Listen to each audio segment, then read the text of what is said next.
19, verso de número, aleluia, 17. João capítulo 19, verso de número 17, aleluia. Corra aí, glória seja dada ao santo nome do Senhor. João capítulo 19, verso 17. Os que acharam, digam cruz. Cruz. E levando ele as costas a sua cruz, saiu para o lugar chamado Calvário, e que em hebraico se chama Gólgota. Mais uma vez, levando ele as costas a sua cruz, saiu para o lugar chamado Calvário, e que em hebraico se chama Gólgota. Verso 18, onde o crucificaram. Senhor nosso Deus, nosso amado e nosso eterno Pai, ó Deus, vem em concordância com o coração do teu filho. Deus, eu quero em nome de Jesus mais uma vez colocar a minha vida nas tuas mãos, reconhecendo, ó Deus, toda a minha fraqueza, meu Senhor, reconhecendo, ó Deus, que eu sou um homem falho e pecador. Portanto, ó Deus, me perdoa, Pai amado, ó Pai querido, se tenho falhado contra o Senhor, meu Deus, ainda que tenha sido de forma involuntária. Eu rogo o seu perdão nessa noite, meu Senhor amado, para que o meu adversário, ó Deus, não encontre ocasião contra a minha vida e tente burlar o fruto da tua palavra nessa casa. Portanto, para somente a honra e a glória do teu santo nome, no nome do seu amado Filho Jesus,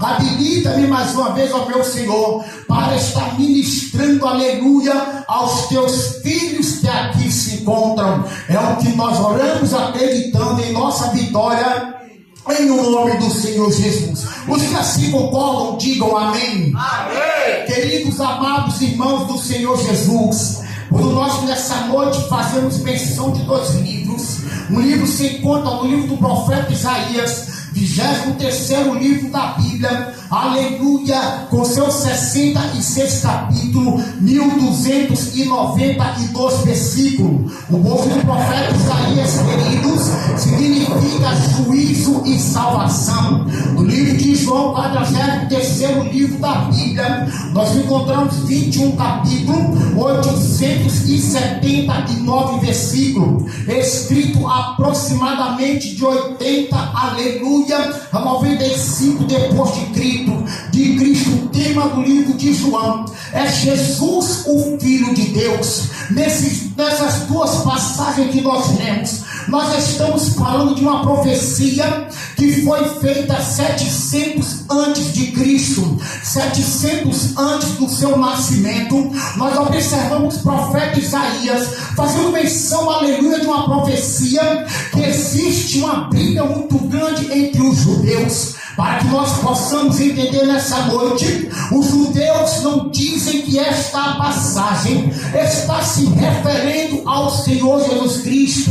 Eles dizem que essa passagem está se referindo a Israel. Logo nós entendemos eles tentando tirar a veracidade da profecia. Essa profecia de Isaías, capítulo de número 53. Nós entendemos muito bem que na verdade era uma profecia feita como se fosse cântico, feita como se fosse um louvor. Essa profecia, amados e queridos, ela está falando, aleluia, sobre o servo sofredor, aquele que ia sofrer por toda a humanidade.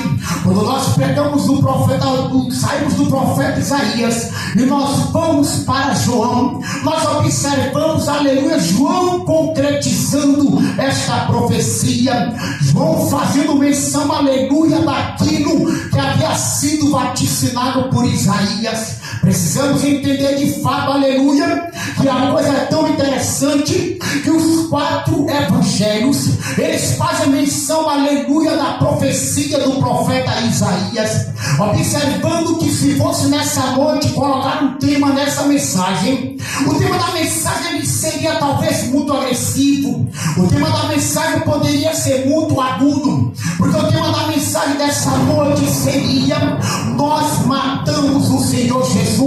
É uma expressão logo que você não aceita, é uma expressão logo que no seu interior você pode até ter um pensamento de repreensão. Essa expressão, aleluia, que os nossos pecados mataram Jesus, é uma expressão que você conhece, ela não é citada, aleluia, nos dias de hoje, muito porque, amados e queridos, você não ouve de contínuo nas pregações, porque nós vivemos justamente neste período que a filosofia coach, a filosofia dos coach, aleluia, elas vêm, aleluia, escondido com filosofia de prosperidade. E esses homens que fazem, aleluia, a questão das ministrações sobre autoajuda, eles não querem de forma alguma que você ouça uma mensagem de tal confronto. Eles não têm interesse algum que você ouça uma mensagem que toque, aleluia, na sua estrutura. Eles preferem, aleluia, ficar jogando conversa fora e perdem a centralidade, e perdem, aleluia, a centralidade da Bíblia. Porque você sabe, você conhece que mensagens desse bojo, elas não têm glória a Deus, elas não têm aleluia, e são mensagens que, se possível, as pessoas sairiam da igreja na hora. Mas se você parar para analisar, os nossos pecados foram o que matou Jesus na cruz. Algumas pessoas durante milênios, durante centenas de anos, eles diziam, aleluia, que foram os judeus que mataram Jesus, e por isso perseguiram os judeus, aleluia, mundo afora. Mas analisando a Bíblia Sagrada, nós logo compreendemos que foi o meu erro, que foi o seu erro, que foi o nosso pecado que matou Cristo. Fomos nós os culpados pela morte do Senhor Jesus. Fomos nós que transgredimos, fomos nós que falhamos. E não obstante a isso, é nesta época que nós estamos, que procuram colocar outras coisas e vão tirando de fato o que a Bíblia, aleluia, nos fala, o que a Bíblia nos diz. É por isso que o apóstolo Paulo, ele vai dizer no livro de Gálatas, capítulo 1, verso 8 e verso 9, ele vai dizer: mais ainda que eu mesmo, ou um anjo do céu, vos anuncie outro evangelho, além do que eu esteja pregado, que seja anátema. Interessante que no verso número 9, ele vai enfatizar da seguinte maneira: observe, assim como o vou já tinha dito, eu digo novamente, ainda que porventura um anjo do céu, ou eu mesmo, vos pregue outro evangelho, lhes anuncie outras boas novas. Paulo diz que seja amaldiçoado. Se nós prestarmos atenção, ele fala no verso 8 uma orientação, e no verso 9 é de cunho tão forte que Paulo, ele fala pela segunda vez: o que eu já tinha vos dito, vos digo novamente, se porventura eu mesmo, ou anjo do céu, lhes prega outra coisa, além do que vos tenho pregado, que seja anátema.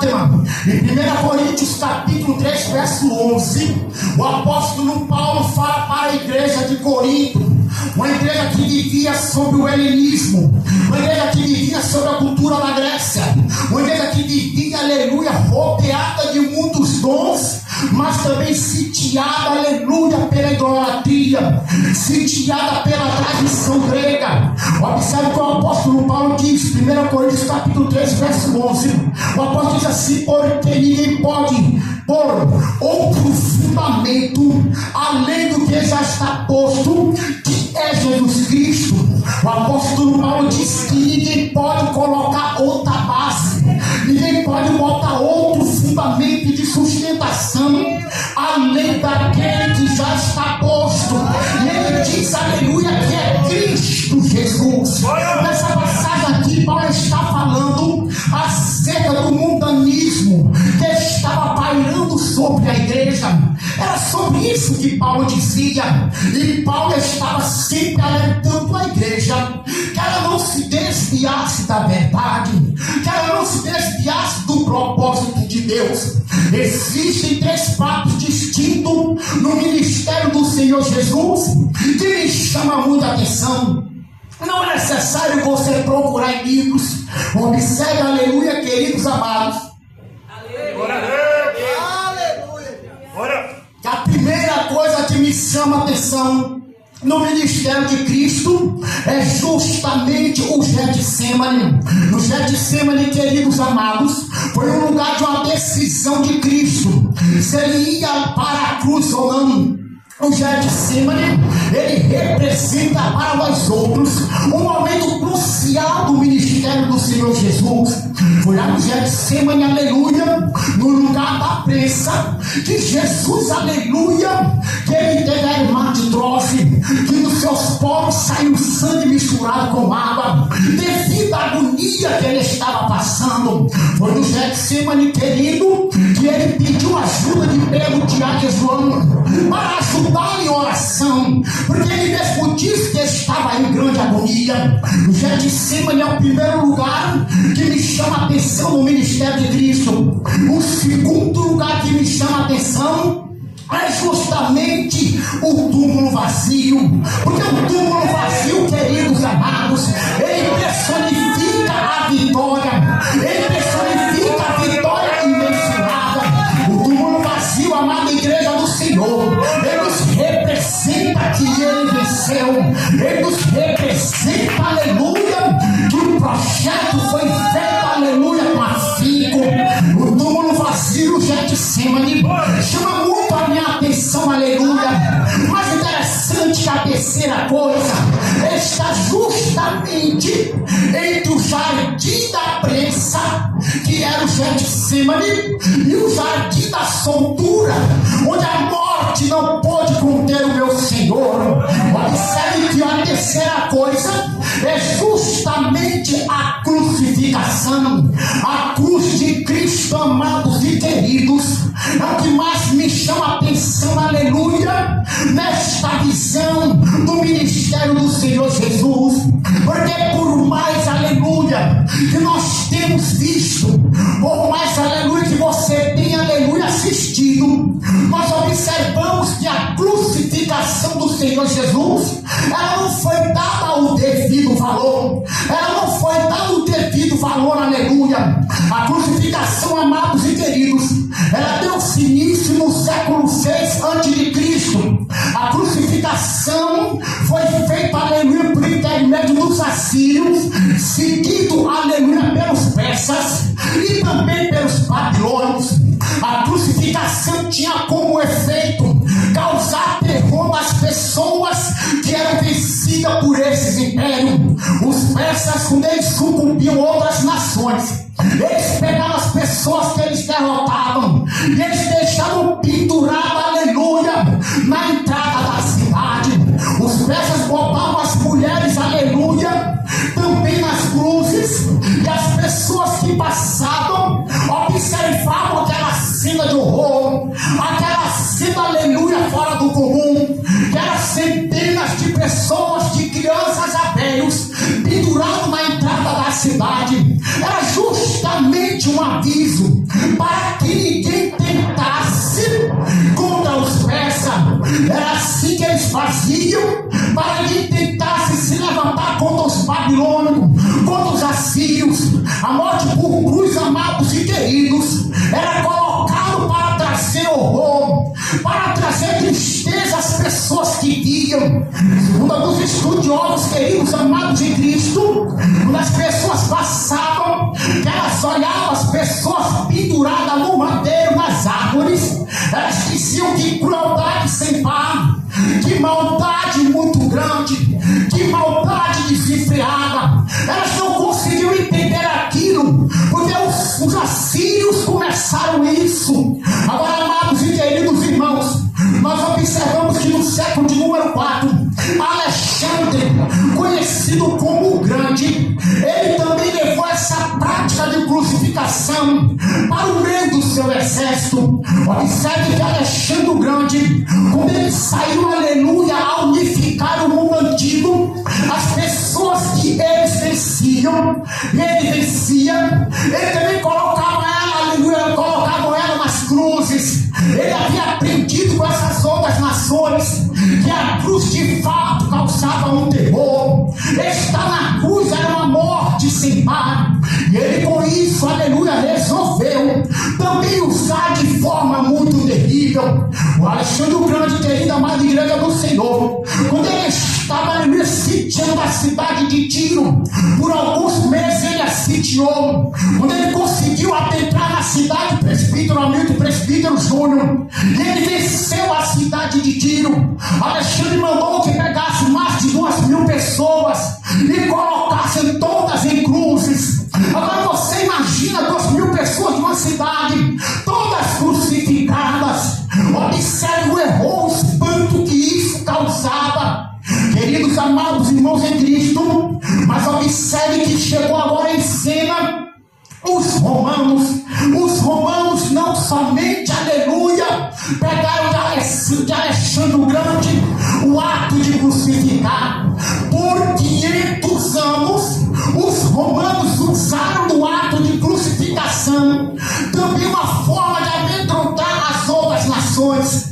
Você sabe, eu já nos disse por várias vezes que os romanos, quando saíram com seu estandarte, com a sua águia e com a pax romana, eles diziam que iriam trazer a paz no mundo inteiro, mas traziam uma paz por intermédio da guerra. E os romanos presbíteros júnior, eles foram mais além. Os romanos, eles estudaram a anatomia humana e eles começaram a descobrir como é que deveria fazer ao crucificado para que ele sofresse mais ainda, para que prolongasse a sua dor, a sua miséria. Os romanos começaram a estudar as partes dos músculos do corpo humano, onde passavam, aleluia, os nervos, e eles começaram a crucificar as pessoas, lhe causando dores atrozes. As pessoas que passavam e viam as nações crucificadas, ouviam as pessoas gemendo por dias, as pessoas gritando. Os romanos tinham prazer na execução pública. Os romanos se alegravam de ver eles triunfarem sobre as pessoas que eles subjugavam.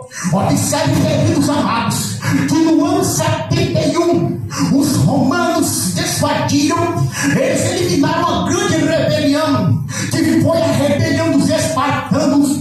Espartanos era um grupo de homens que se aliaram ao gladiador por nome Espartacus. E este gladiador causou aos romanos derrotas sem par. Eles haviam perdido por várias batalhas para este gladiador e os seus assédios. No ano 71, quando eles venceram o Espartaco, eles pegaram todos os espartanos e eles crucificaram mais de 6.000 pessoas na Via Ápia. Eu estava assistindo um filme uma certa vez. Eu lembro que isso faz mais de 30 anos. E eu chorava quando via aquela cena. Os romanos iam adentrando, aleluia, voltando para Roma. E quando eles passavam pela Via Ápia, estavam os soldados de espartanos pendurados nas cruzes, pendurados nos madeiros. Era uma forma que eles faziam para amedrontar as pessoas. Eu sei que você já está entendendo que a cruz, ela simboliza o terror. A cruz, ela simboliza o medo. A cruz simboliza, me permita, não faça isso, não se levante contra mim. Se você resistir ao meu domínio, é para aqui que você vai, é para a cruz que você vai. Era isso que os romanos falavam. Era isso que a crucificação queria dizer, que todos aqueles que se levantassem contra eles iriam, aleluia, para a cruz. Uma historiadora chegou a dizer, Luiz Selassie, ela disse que a crucificação era a forma mais terrível de morrer no mundo antigo. Luiz Selassie, ela disse da seguinte maneira: a crucificação é muito pior do que queimar uma pessoa viva. A crucificação é pior do que a decapitação. Ela estabeleceu que queimar uma pessoa viva não chegava perto da cruz. Luiz Selassie chegou a dizer que decapitar uma pessoa para impor terror não era, aleluia, semelhante à cruz.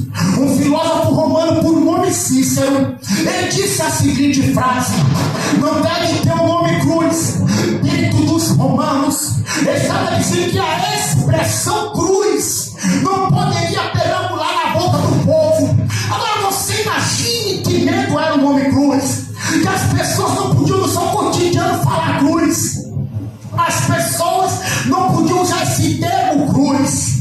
Esse mesmo Ciro chegou a dizer que foi feita uma lei dentro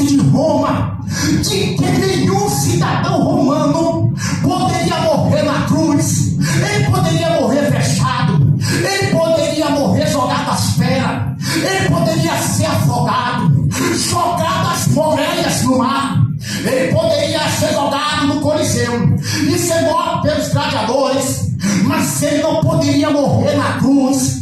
Você logo está entendendo que morrer na cruz não era coisa fácil.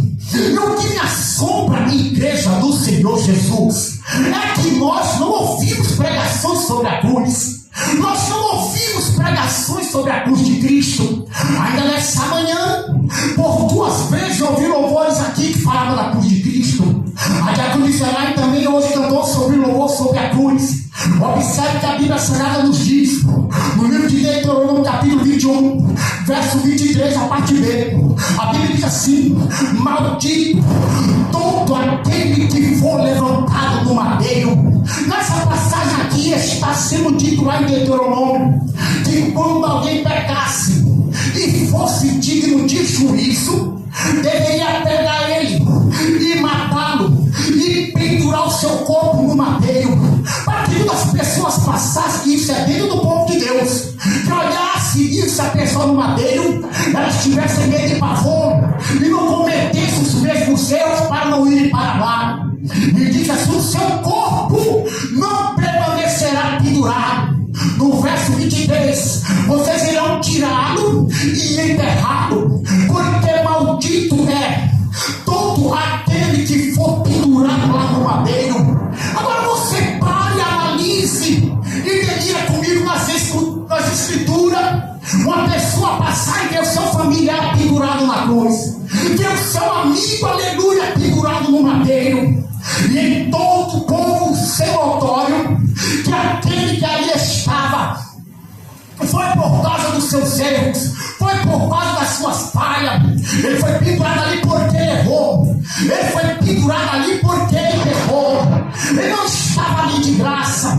Imagina uma mãe passando e vendo seu filho pendurado, um pai passando e vendo seu filho pendurado no madeiro, e ser falado nas cercanias: maldito é ele que está lá, maldito é ele que pendurado lá está. Mas observe que o meu querido apóstolo Paulo, ele diz no livro do Gálatas, capítulo 3, verso 13, o apóstolo Paulo vai dizer assim, no livro da capa preta: observe, Cristo nos resgatou da maldição da lei, fazendo-se maldito por nós, porque escrito está: maldito todo aquele que for pendurado no madeiro.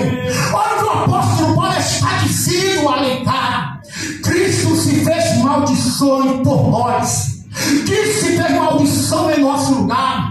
Cristo, aleluia, foi feito maldição, nos resgatando da lei.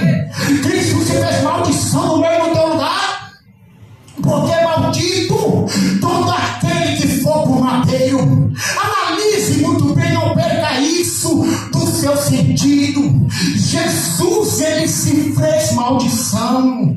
Jesus, ele não é maldição. Paulo diz que ele foi feito para poder resgatar a mim e a você do madeiro, para nos tirar dessa maldição. Observe quem é Jesus para nós outros. Observe quem é Cristo para nós outros. Porque Romanos 6:23, a Bíblia diz assim: porque o salário do pecado é a morte. Foi o pecado que nos fez maldito. Foi o pecado que nos habilitou a cruz. Foi o pecado que fez com que Deus virasse o rosto de nós. Mas pastor Luciano, como que é isso? Provérbios capítulo 15, verso 29: o Senhor está longe do perverso. É que o povo não conhece Bíblia. O povo fica colocando outro fundamento, Tânia. O povo não prega a Bíblia como ela é, Orlando. A Bíblia diz que Deus, ele está longe, distante dos perversos. Que ele percebe a idade de Deus não está perto. Que Deus é tão santo, aleluia. Oh, glória a Deus. Deus é tão santo, Cristiane, que a voz diz que os seus olhos não podem ver a corrupção, mano. Os seus olhos não podem ver a iniquidade.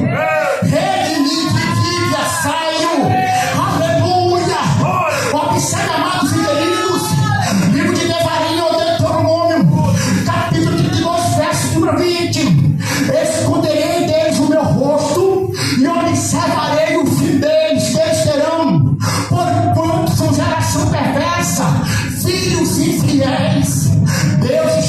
dizendo em Deuteronômio que as pessoas que vivem em pecado, que pela sua santidade, Deus esconde deles o rosto, Deus vira o rosto deles, para ver qual fim que eles terão. E ele diz: porque são geração perversa, filhos infiéis. Diaconisa, ali, filhos infiéis. Miqueias capítulo 3, verso 4. Chegará a hora que clamarão a Yahvé. Olha o que Miqueias diz, é Bíblia, não sou eu. Chegará a hora que clamarão a Yahvé, porém ele não mais lhes responderá. Naqueles dias ele esconderá a sua face devido à sua malignidade, aleluia, que eles têm praticado. Miqueias está dizendo, amados e queridos, que vai chegar o tempo que vão clamar, que vão invocar Deus, e Deus vai virar a face, e Deus vai virar o rosto. Você sabe o que é você clamar a Deus e Deus virar o rosto de você? O seu padrão virar o rosto é café com açúcar.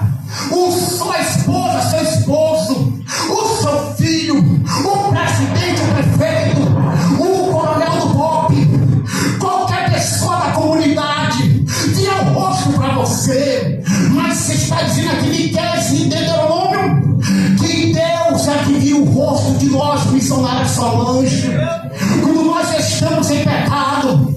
Isaías 59, verso 2, a Bíblia diz: observe, aleluia, mas as vossas iniquidades fazem separação entre vós e o vosso Deus, aleluia, e os vossos pecados escondem o seu rosto de vós, de modo que ele não vos ouça.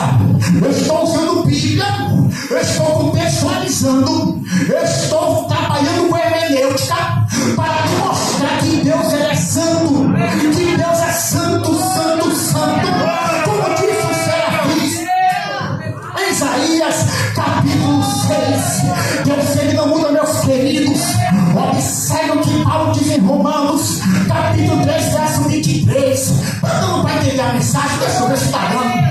Deixa eu ver se está dando. Deixa eu ver se está dando para compreender a introdução dessa mensagem. Paulo diz, aleluia, Romanos 3, 23.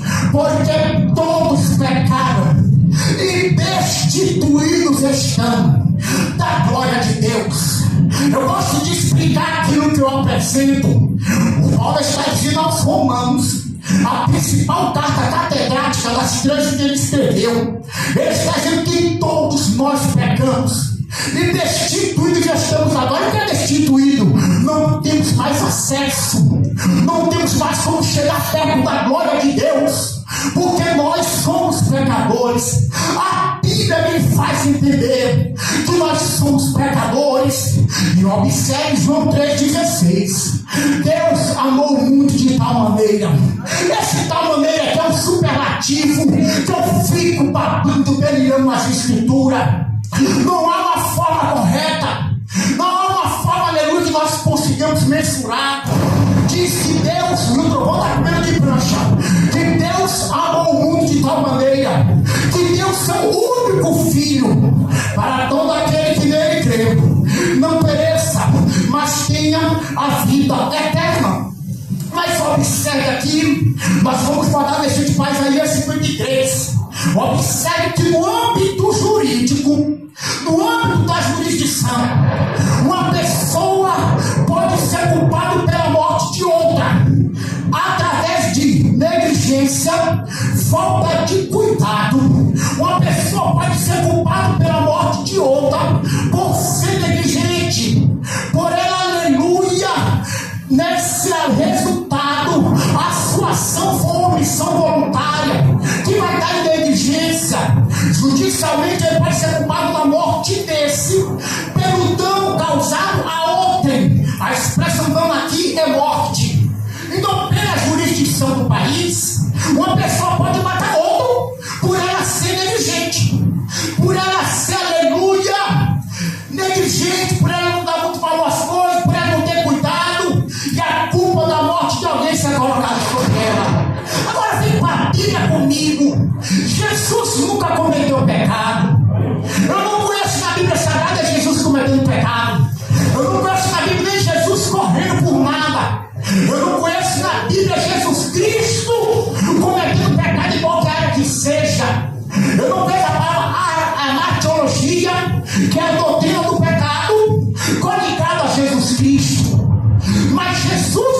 no madeiro, sem ter pecado. Então quando você entende que alguém matou Jesus naquele madeiro, que alguém pecou para aquele madeiro, e você sabe quem foi, quem pecou para ele ir para lá, fomos nós, tanto das gerações dele, quanto das gerações futuras, porque a morte no madeiro de Cristo, ela não era somente para as pessoas daquela diáspora, ela nos alcançava também, ela alcançava todas as pessoas que viriam a nascer sobre a terra, que viriam a viver sobre a terra.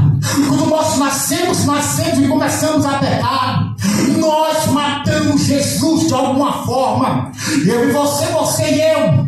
E se der tempo, eu vou para Hebreus capítulo 6, que é uma das passagens mais difíceis da Bíblia Sagrada.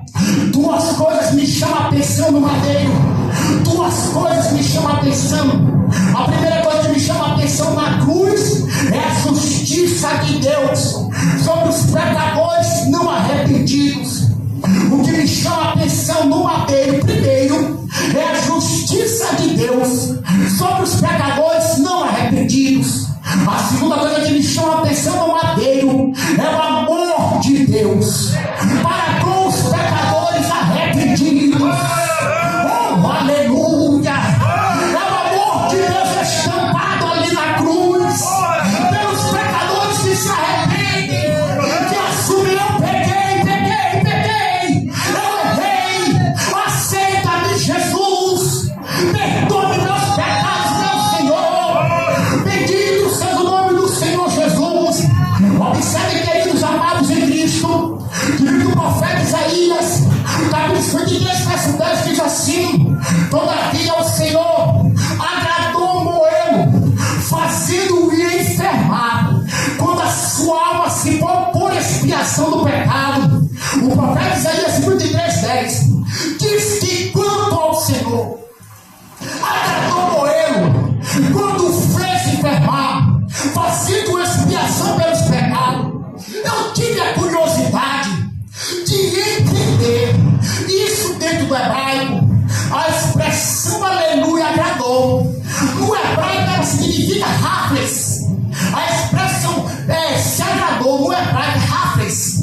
E essa expressão significa, entre outras coisas, ter prazer naquilo que faz, ter gosto naquilo que está fazendo, ter predileção. O que é predileção? É escolher entre duas pessoas, é fazer separação entre duas pessoas. Não entendi. A Bíblia está dizendo que Deus, quando viu Jesus no madeiro, aleluia, a Bíblia diz que Deus teve prazer em ali esmagado. Deus teve prazer por esse seu filho. Para analisar uma coisa, meus queridos, como é que nós brigamos de ser crente? A Bíblia diz que Deus teve prazer em pegar o filho dele e esmagar naquela cruz. Predileção entre ele e nós. Nem pega a passagem. Deus escolheu a gente. Deus moeu o filho dele lá.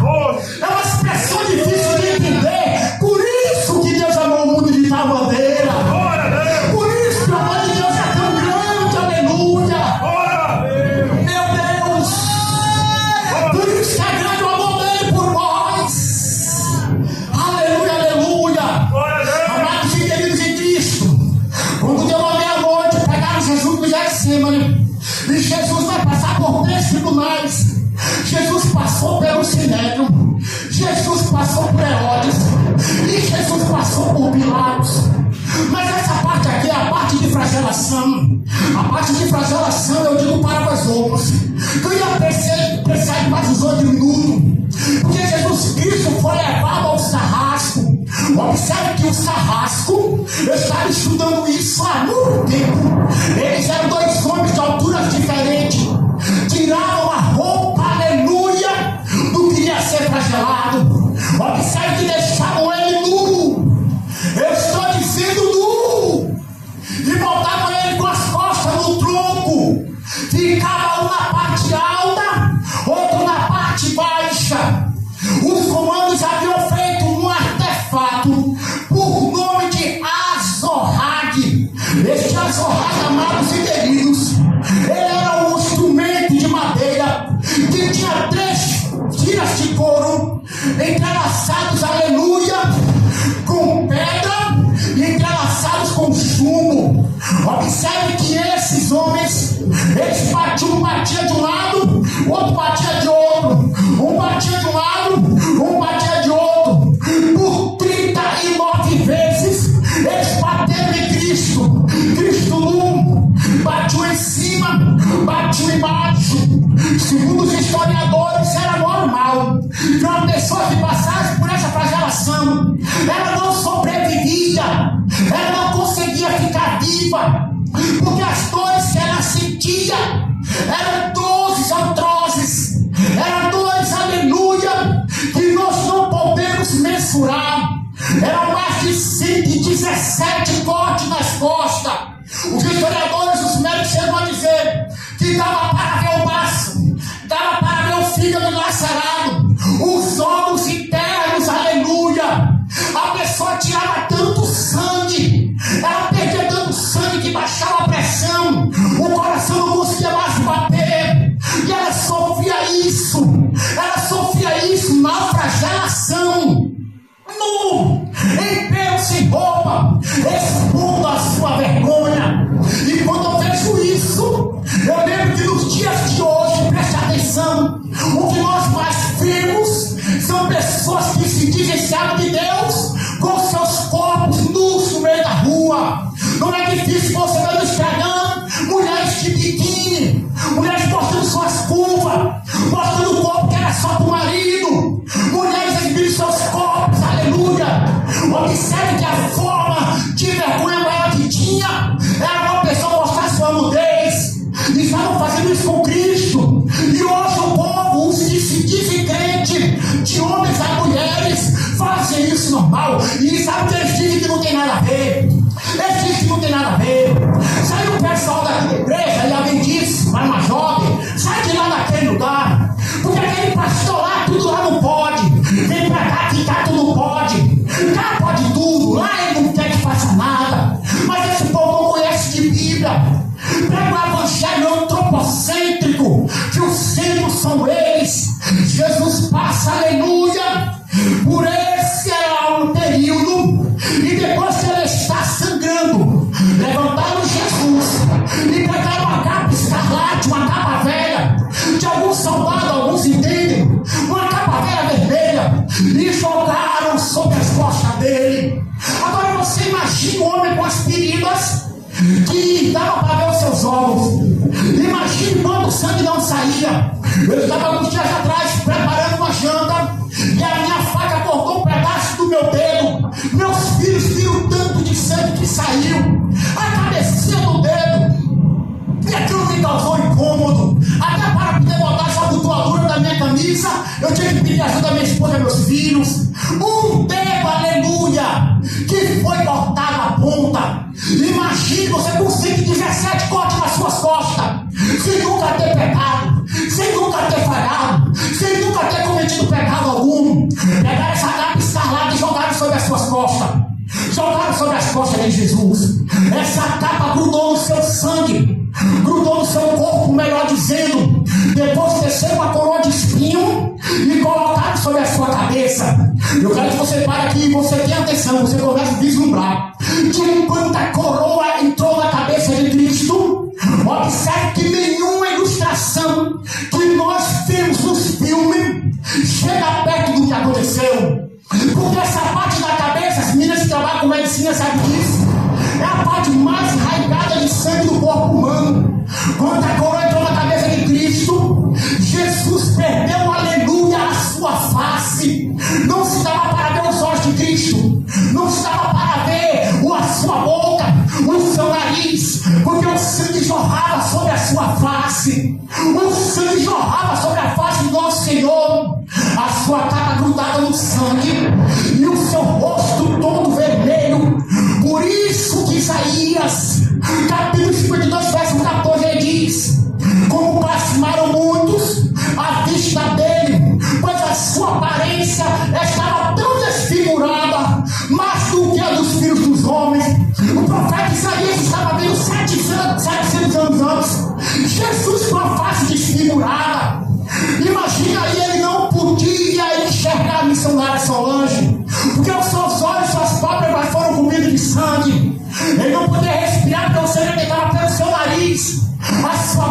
se encheu de sangue.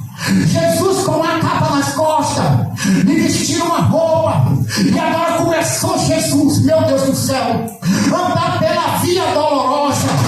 O que era a via dolorosa, pastor Luciano? A via dolorosa era as 14 quadras que davam desse lugar até o Gólgota. O Gólgota conhecido como Montanha da Caveira. Em algumas ilustrações das Bíblias de estudo que eu tenho, é conhecida também como a Montanha Cabeluda, porque em algumas ilustrações o relevo da relva do local parece uma caveira com barba, e alguns arqueólogos chamavam de Montanha Cabeluda. Jesus vai sair desse processo e ele vai agora começar um processo, aleluia. E este processo agora, ele depois de ser esbofeteado na face, de ser humilhado, aviltado, vão colocar sobre as costas de Jesus um patíbulo. O que era o patíbulo? Era a parte horizontal da cruz, porque segundo consta, era coisa rara levar a própria cruz, porque a própria cruz ela pesava mais de 140 quilos. As pessoas não suportavam. Jesus colocou o patíbulo sobre suas costas, e ia um soldado na frente e outro atrás chicoteando. O que ia na frente ia gritando: morreu porque disse que era rei dos judeus. Esse aqui disse que era rei dos judeus. Esse aqui disse que era rei. E Jesus vai carregando esse patíbulo. Os seus discípulos o abandonaram, deixaram Jesus. Olha para cá. Eu tenho uma audácia de dizer que parece que estamos seguindo a dois Jesus. Alguns seguem o Jesus genuíno e procuram fazer tudo para agradá-lo. Alguns outros seguem o Jesus que não existe, um Jesus que não está escrito, um Jesus bonzinho, um Jesus que aceita tudo, um Jesus de cinema, um Jesus de livro, não o genuíno da Bíblia. Jesus com esse partido sobre os seus ombros, ele vai partir pela via dolorosa. As pessoas xingavam-no, cuspiu na sua face. Cuspir na face é o maior ato de desprezo de uma pessoa pela outra. Observe o que ele fez em Cafarnaum, observe o que ele fez lá no tanque de Sicar, observe o que ele fez na casa, aleluia, de Mateus, o que ele fez ali à beira do tanque de Siloé, o que ele fez na casa de Lázaro, o que ele fez lá na viúva de Naim, o que ele fez quando passou aquele homem pelo telhado, o homem entrou pelo telhado, com a cama saiu pela porta do cano, o que ele fez com o Martineu, eu quero enxergar e conversa. O que Jesus Cristo fez com a mulher pecadora, vai no pé de trás. Se não te acuso, eu também não te acuso. O que ele fez com a mulher encurvada, fique de pé, ela ficou. O que ele fez com a mão mirrada, fica no meio, eu vou te curar. Tantas coisas que ele fez, mas o que ele levou foi cusparada na cara. Meu Deus! Cusparada na cara do meu Senhor. A maioria das igrejas de hoje, por conta de dinheiro, por conta de papiamento, por conta de política, Jesus não está mais nas igrejas deles, Jesus não se muda mais lá, porque a palavra de cruz eles botaram os pregadores para fora, expulsaram os profetas dos seus púlpitos, porque o que eles querem é dinheiro, é viver na mordomia dos dízimos, e não querem ouvir a verdade. É como se ele estivesse cuspindo na face de Cristo. Queridos amados irmãos, por uma vez Jesus Cristo caiu, porque ele já havia perdido muito sangue, e quando ele cai, ele bate o seu tórax no chão. Jesus não suportava mais levar aquela cruz, Jesus não suportava mais carregar aquela cruz. Aquela cruz, queridos amados, era por nome chamado de Barrabás. O nome Barrabás em aramaico, o nome Barrabás era mais significa filho do pai. Aquela cruz era para o filho do pai. Aquela cruz era para o homem mercenário, sanguinário, assassino, pecador. Barrabás representa eu e você. Barrabás representa todos nós que aqui estamos, pecadores, filhos do pai, mas pecadores, errados, aleluia. Pecadores nós somos, nós apresentamos Barrabás, a cruz de Barrabás. A Bíblia Sagrada diz, João capítulo verso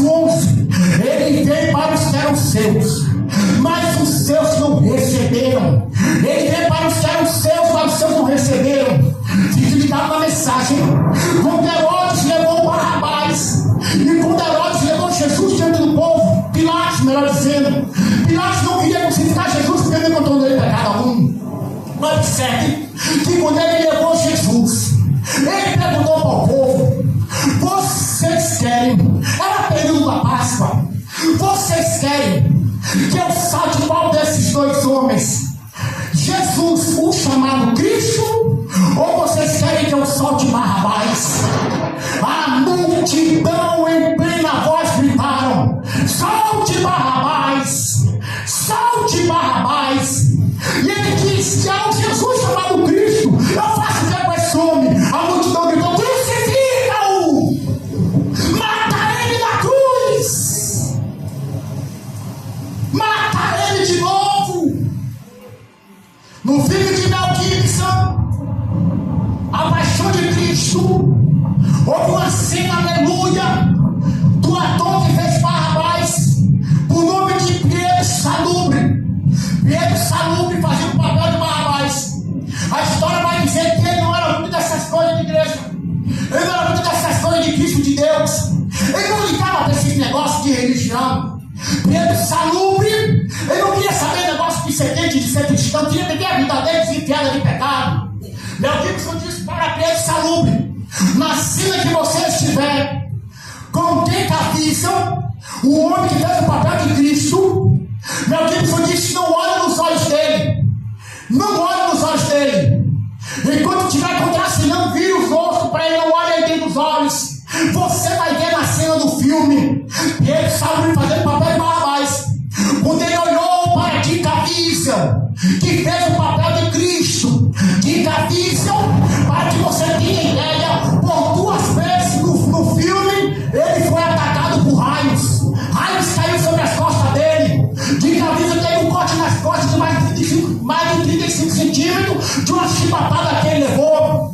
Dick Hudson, ele passava mais de 8 horas por dia para fazer cicatrizes, a maquiagem da cicatriz do Calvário. Ele chegou a ter que dormir com a maquiagem no rosto para não ficar 8 horas sentado fazendo a maquiagem.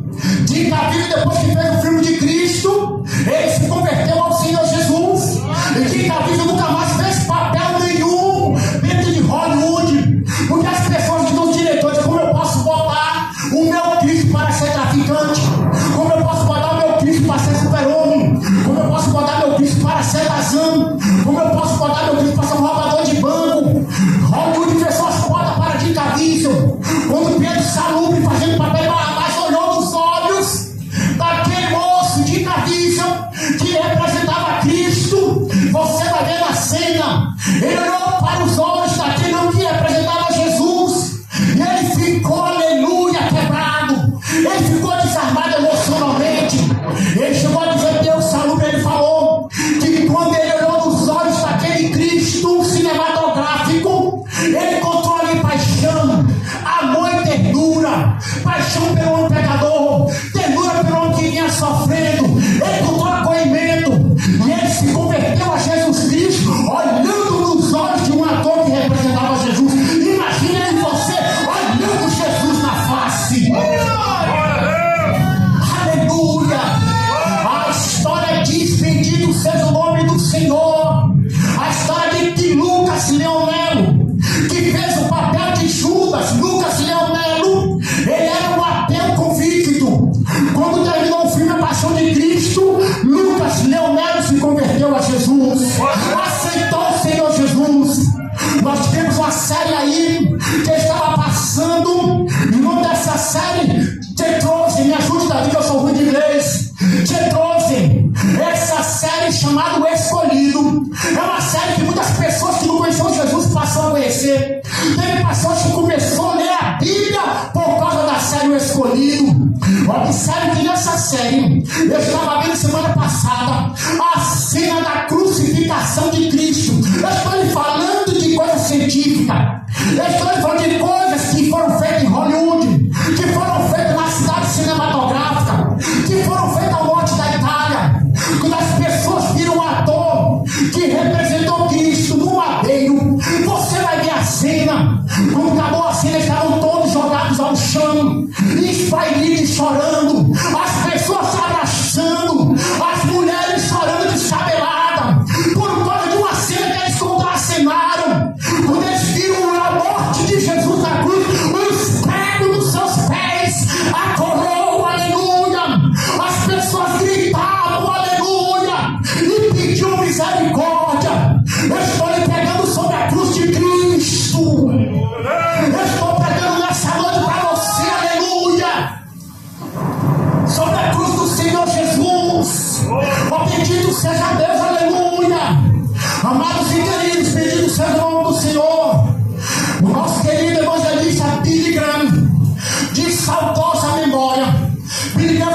que mais ganhou alma no mundo inteiro. A minha esposa sempre está ouvindo as mensagens de Billy Graham. Eu amo isso. Eu estou deitado, às vezes ela está lavando prato e eu ouvindo Billy Graham. Não há como você não ser de Deus. Billy Graham estava dizendo uma mensagem sobre a cruz. Billy Graham falou 5 coisas que aconteceram no corpo de Cristo, aleluia, neste processo. Eu quero que você me dê mais 10 minutos, aleluia. Me dá mais 10 minutinhos aí, derramando. Observe, aleluia, o que Billy Graham disse, Tânia. Billy Graham falou de 5 coisas. A primeira coisa que Billy Graham falou, que ocorreu na cruz, foi contusão. A contusão que ele fala foi quando encheram uma mão e deram um burro na cara de Jesus. O salmista chega a dizer que arrancaram a minha barba à mão. Ele fala de contusão. Foi o burro que Jesus levou na cruz. A segunda coisa que Billy Graham falou foi sobre laceração. Laceração foi quando colocaram a coroa de espinho, que saiu dilacerando os seus vasos capilares, que sai modificando a sua face. A terceira coisa que Billy Graham fala é sobre penetração. É quando botaram a coroa, e a Bíblia diz que pegaram uma cana, um pedaço de madeira e bateram a coroa para ficar mais. Chegar mais perto do crânio dele. As dores eram atrozes, penetrava quase perto do cérebro. Alguns dizem que eram espinhos africanos.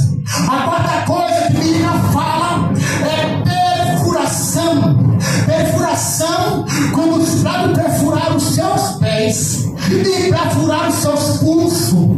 A quinta coisa que Billy Graham fala que ocorreu na cruz é a cisão. Foi quando pegaram uma lança e inseriram no seu lado, e quando o soldado inseriu, saiu sangue misturado com água. Billy Graham traz um reflexo da cruz do Calvário.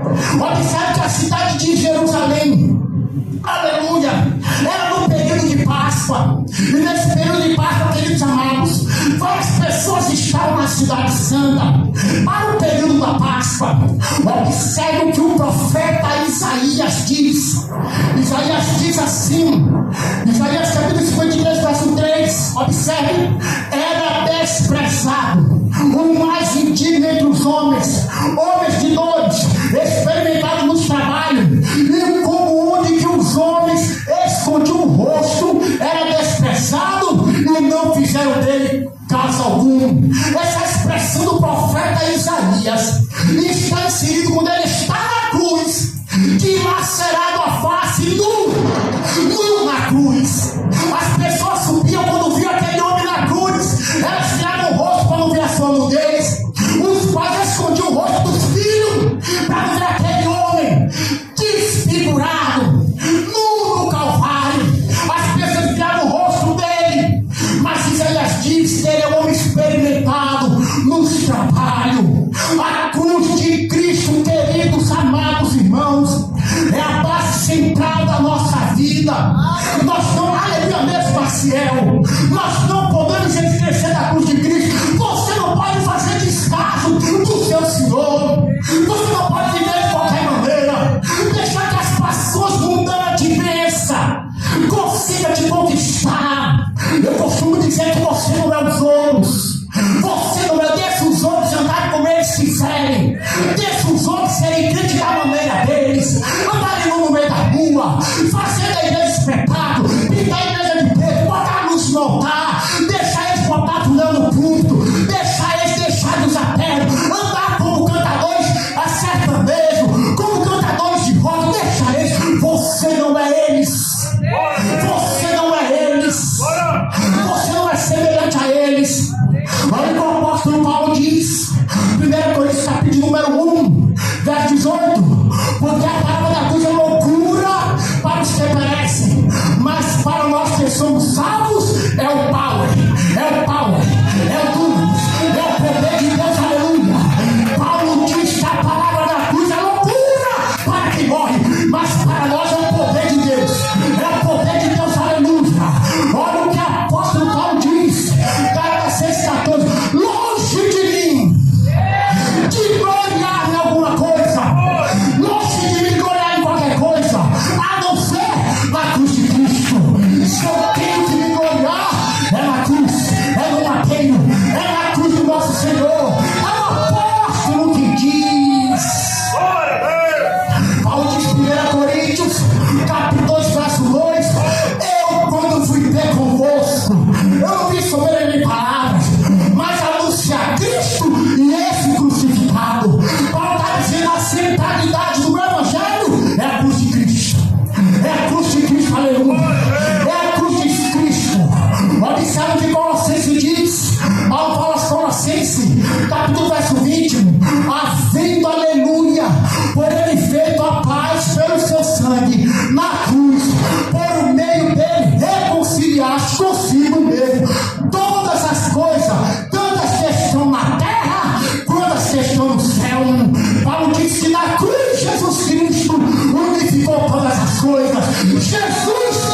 diz: e tomando a sua cruz nas costas. Observe que essa expressão, quando eu estava hoje na biblioteca, me chamou a atenção. Porque está escrito assim: e tomando a sua cruz, colocou nas costas. É lógico que essa expressão, ela parece que ela tem duplo sentido. A parte literal está dizendo que Jesus pegou a cruz e botou nas costas. Mas observe se eu não posso fazer um trocadilho. Está dizendo assim: e tomando a sua cruz, colocou nas costas. Quando eu li isso, o Espírito Santo me falava: a sua cruz, a sua cruz, a sua cruz. E tomando a sua cruz, aleluia, e tomando a sua cruz, colocou nas costas e foi, aleluia, para o Gólgota. Queridos amados, estou no tempo da mensagem. A cruz de Jesus foi colocada. Não pense que era uma cruz apanhada. Era uma cruz que ela tinha fiapos. Alguns dias atrás era madrugada, e o meu pretoriano mais velho, eu tenho dois. Eu tenho um pretoriano Júnior, tenho um pretoriano Davi. Sou minha guarda particular, os meus dois guarda-costas. E o pretoriano chegou, um homem forte, o braço está atrás do meu, e chegou aqui meu braço, minha mãe, meu pai, vem cá, me ajuda. Quando chegaram, um fiapo de pau, de madeira entrou no seu dedo. O homem parecia um gorila, o homem todo torado. Ai, meu dedo aqui. Aí depois pega a pista, pega a faca, pega facão para arrancar esse negócio do dedo. O urso com uma lasca de pau na pata. Aí a mãe correu lá e pega daqui, pega a pista, daqui a pouco tirou o pau para o tamanho de uma agulha. E aí ele veio ter paz. Mas quando Jesus bota a cruz nas costas e levantaram ele no madeiro, Jesus precisava levantar para respirar. E quando ele levantava, as suas costas passaram as febras de pau. Quando Jesus levantava, as febras de pau entravam em suas costas. Ele começava a ficar fraco. Ele tinha que levantar os seus pulsos perfurados, passando pelo nervo ciático, que a dor percorria todo o seu corpo. Jesus cansado naquele madeiro. Jesus lá em cima, sem ter cometido pecado algum, sendo maldito por mim e por você. Nós matamos Jesus na cruz. Foi nós que matamos com o nosso pecado. Aleluia. E aí ele estava, observe, que segundo o relato dos históricos, o homem demorava de 6 a 10 dias para morrer na cruz. Ele deixava as pessoas lá. Quando demorava muito, eles quebravam as duas pernas para que a pessoa não tivesse mais força de levantar o peso do corpo. E com as duas pernas quebradas, a pessoa ficava nessa posição, comprimia os pulmões e morria por asfixia. Os corpos de quem morria na cruz